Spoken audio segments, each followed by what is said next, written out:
copper rod is a linear function of its Celsius temperature C. In an experiment, if L is equals to this much, C is equals to 20, and L is equals to this, but C is equals to 110, express L in terms of C. Okay.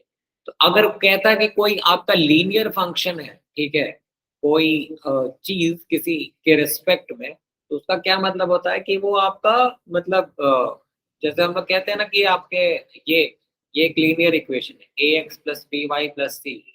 ये हम linear equation इसलिए कहते हैं क्योंकि ये line का one variable में, हाँ सॉरी वन वेरिएबल में, करेक्ट, सिंगल वे मतलब आपको जो इसका एक्सपोनेंट्स है सारे वन वन है, यानी ये आपको आपके क्या कहते हैं आपका जो पावर है वो वन है, राइट। तो ये आपको जब इसकी इक्वेशन को प्लॉट करोगे तो आपको एक लाइन मिलती है, ठीक है।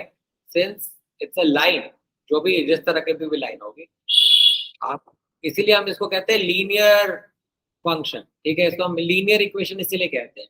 रादर अगर आप इसको इस तरीके से लिखते हो B Y is equals to minus A X minus C, और y को आप लिख दो minus A by B into X minus C by B, इसी को हमने रीअरेंज कर दिया। और rather y is equals to अगर आपने एम एक्स प्लस सी भी इसको लिख दिया, तो इसका मतलब क्या हुआ कि आपका जैसे जैसे x चेंज करता है वैसे वैसे y आपका चेंज करता है, और वो आपका लीनियरली चेंज करता है, ठीक है। यहाँ पे हमारा पावर वन ही है, तो जैसे जैसे वो चेंज करता है इसको हम लोग कहते हैं लीनियर फंक्शन, राइट। ये वाला जो हमारा हुआ ये लीनियर इक्वेशन है, ठीक है। ये लीनियर इक्वेशन है, ये लीनियर फंक्शन हुआ, ठीक है। ठीक है। तो यानी कि हमको क्या कह रहा है कि जो L है वो आपका लीनियर फंक्शन है विथ रिस्पेक्ट टू C। तो जहाँ पे हमारा y था वहां पे हमारा L है, जहाँ पे हमारा x था वहां पे हमारा C है, और ये हमारा जो M और C जो कांस्टेंट थे वहां पे हमने एक को K1 मान लिया कांस्टेंट और दूसरे को हमने K2 मान लिया कांस्टेंट। यानी कहने का मतलब है कि जैसे जैसे C चेंज करेगी वैसे वैसे मेरा L चेंज करेगा। और उन्होंने क्या हमें दिया है, यहाँ पे हमें दो वैल्यूज दी है। उन्होंने हमें बोला क्या कि जब आपका जो लेंथ था, ठीक है, जो आपका जो लेंथ है ये, यहाँ पे मान लो कि एक बार हमने यहाँ पे इसको L1 कह दिया, इसको L2 कह दिया, और यहाँ पे हमने C1 कह दिया और C2 कह दिया, ठीक है। तो वो कहता है C1 यानी यहाँ पे जब आपका 20 था ये, तो इसकी लेंथ L1 थी जो कि ये थी, ठीक है। L1 थी आपकी 124.942, और जब इसका C2 यानी जब 110 है, तो आपका ये जो 110 है, ये जो L2 है वो आपका कितना हो गया है 125.134, 125.134, यानी यहाँ से यहाँ पे आ गया, ठीक है।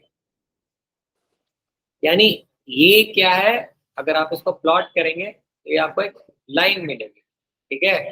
इसीलिए इसको हमने कहा एक लीनियर फंक्शन है, या आप ऐसे जा रहे हैं, ठीक है। वो कह रहा है कि दोनों में जो चेंज है लीनियरली हो रहा है, यानी अगर इन बिटवीन किसी पॉइंट की बात करेंगे तो हम लोग अगर इन बिटवीन यहाँ पे किसी पॉइंट की बात करेंगे तो हमको अगर उसका निकालना है कि वो क्या लेंथ होगी इस टेम्परेचर पे, इस मान लो कि यहाँ पे कोई C नॉट करके मेरा पॉइंट है,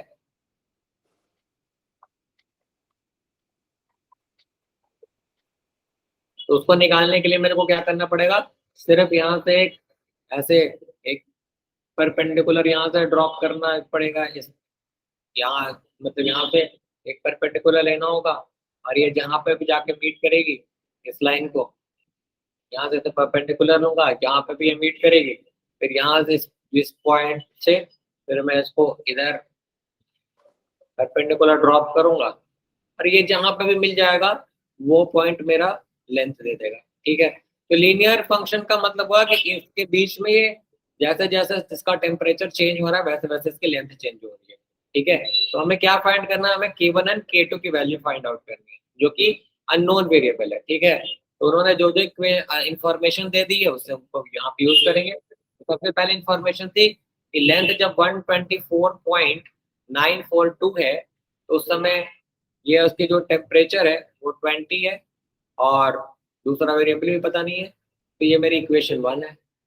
दूसरा कि जब उसका लेंथ 125.134 है तो इसका टेम्परेचर 110 है, और ये जो K2 है वो तो कांस्टेंट ही है, तो सेकंड हो गया। ठीक है यहाँ तक उत्कर्ष? हाँ ठीक है। हाँ, 2 - 1 करके के कट K2 कट जाएगा, फिर ओके K1 की वैल्यू निकल जाएगी। ओके, क्वेश्चन 2 - 1 तो हमने किया तो 125.134 माइनस 124.942। ठीक है, 0.192। यानी यहाँ पे K1 इंटू 90 आ गया, तो ये हाँ, कितना आ गया?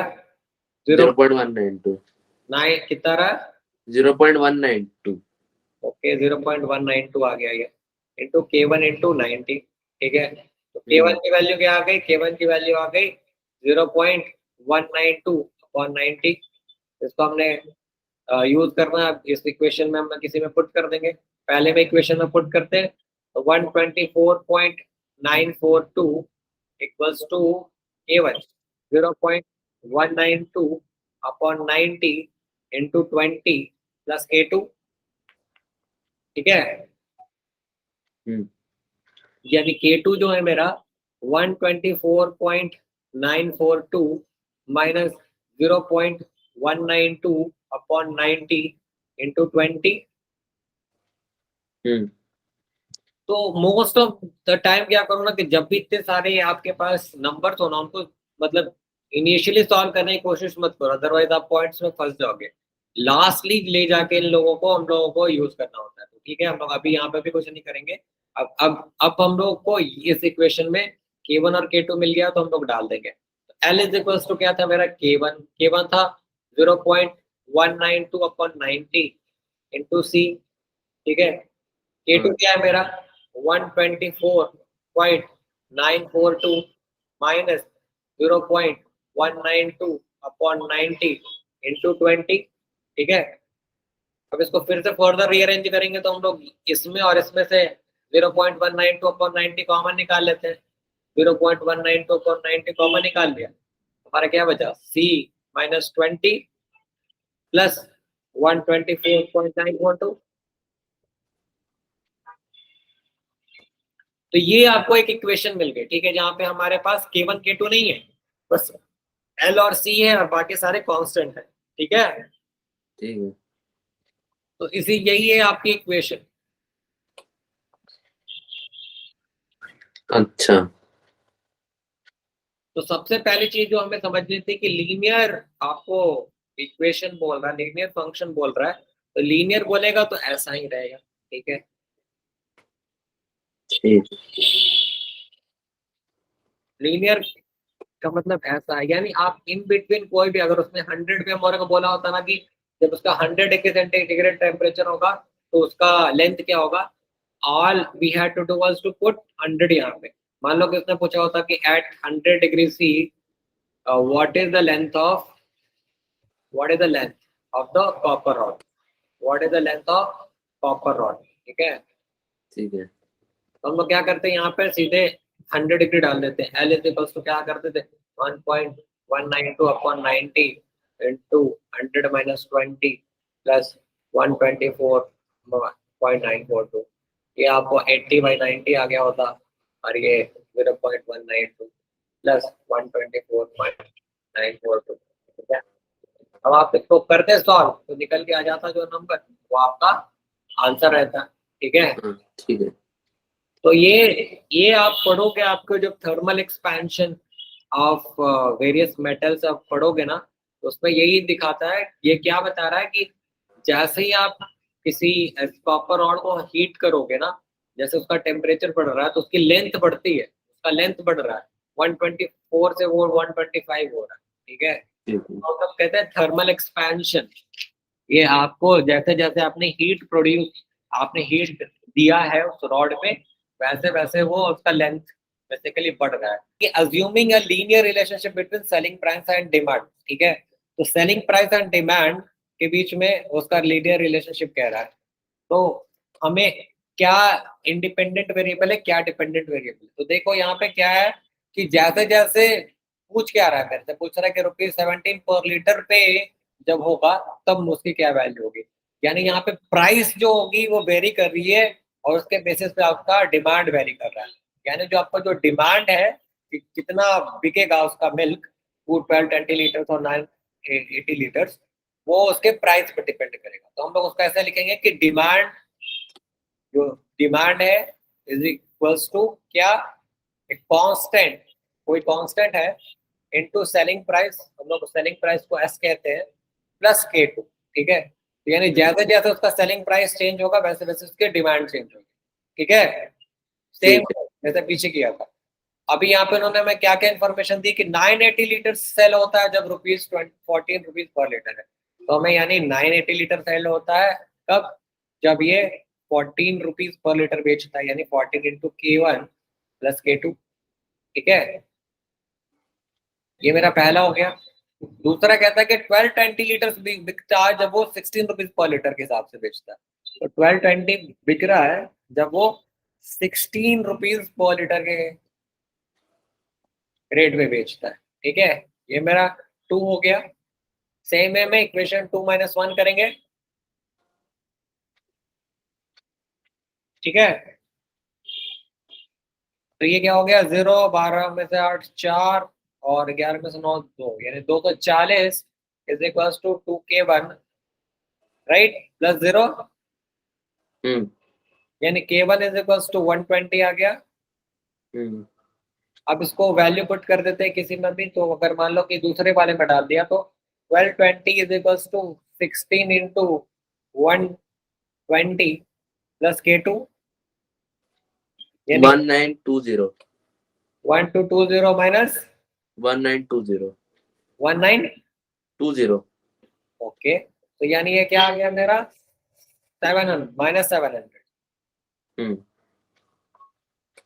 ओके, तो यानी मेरे डिमांड की जो इक्वेशन थी वो क्या बन गई, D is equal to K1S, यानी 120 into S selling price minus 700।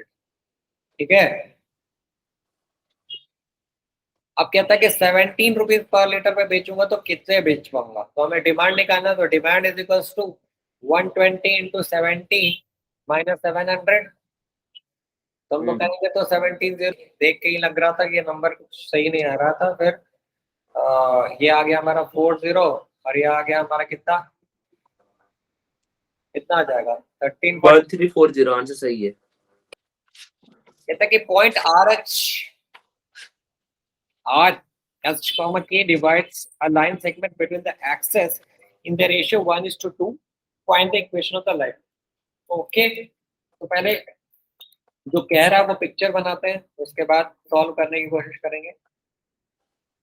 तो पहला क्या कह रहा है वो हमें, कि एक लाइन है, ठीक है, वो क्या है कि एक्सेस के बीच से गुजर रही है और उस पे एक पॉइंट है एच के, जो कि डिवाइड करता है line segment with the axes in the ratio 1:2। यानी यहाँ पे एक पॉइंट है are,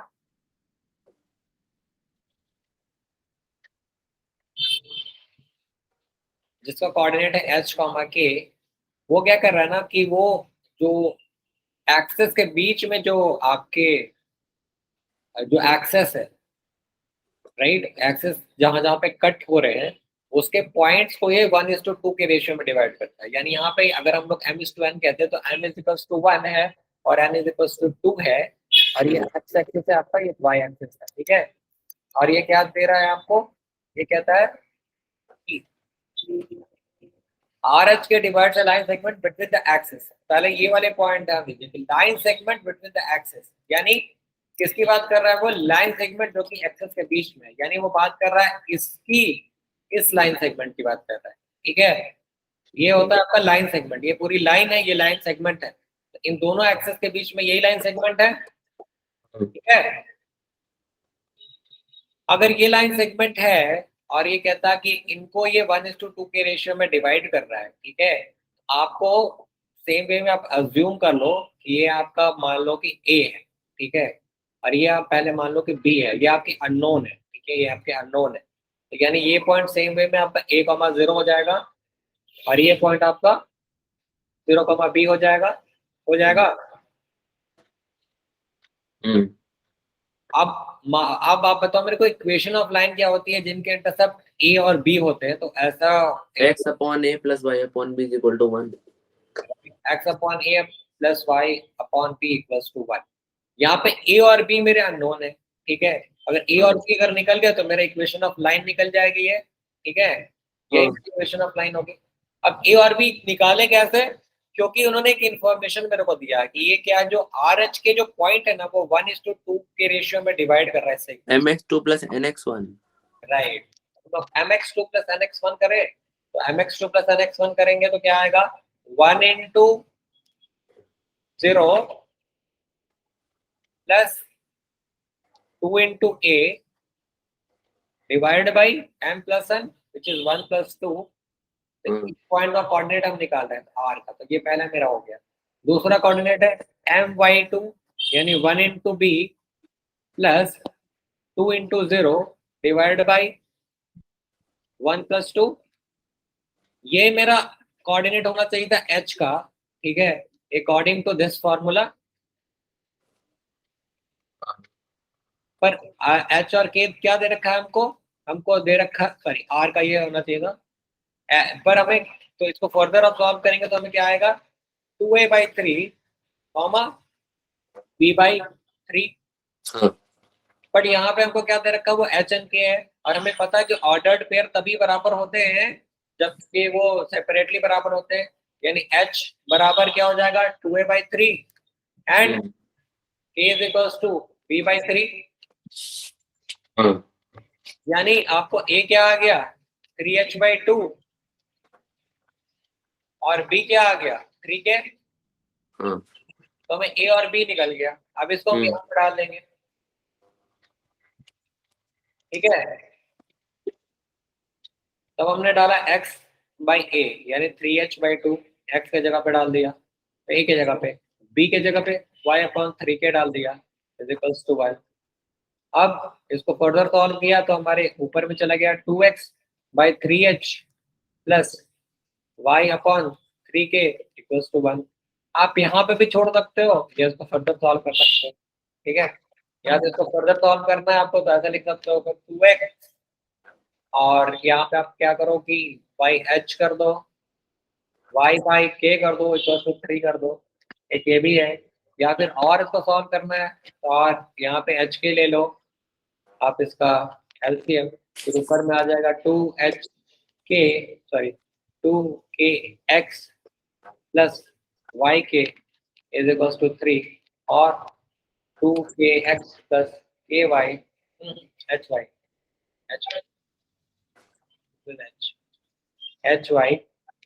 is equal to 3x। यहाँ पे भी छोड़ सकते हैं, ठीक है। बट जो इम्पोर्टेंट चीज है वो ये समझना है कि ये कहाँ से आया, तो ये फिर से याद रखना है यही कि हमारा फॉर्मूले के अनुसार क्या होता है, वो कोऑर्डिनेट होता है mx2 plus mx1 divided by m plus n और my2 plus ny1 divided by m plus n। ये आपको कोऑर्डिनेट होते हैं क्या उस पॉइंट के, जब आपका कोई आपके पॉइंट है x1, y1 और ये आपका x2, y2 है, और यहाँ पे आपको कोई पॉइंट r है जो कि इसको m/n के रेशियो में इंटरनली डिवाइड करता है। r का कोऑर्डिनेट मेरा ये होता है, बस ये वाले चीज को यहाँ पे अप्लाई करता है और वो आ जाएगा, ठीक है। ठीक है। तो जब भी ऐसा क्वेश्चन आए तो हमको समझना यही है कि आपको इंटरसेप्ट की बात कर रहा है तो use the formula intercept formula. Intercept में ए और बी हमने ले तो लिया लेकिन ये दोनों मेरे अननोन है, तो समहाउ मेरे को ए और बी चाहिए। ए और बी को हम ऐसा निकालेंगे और उसके बाद वापस से ए और बी की वैल्यू डाल देंगे in terms of the given value h n k. तो एच एन के डाल दिया तो फिर हम निकल जाए, ठीक है।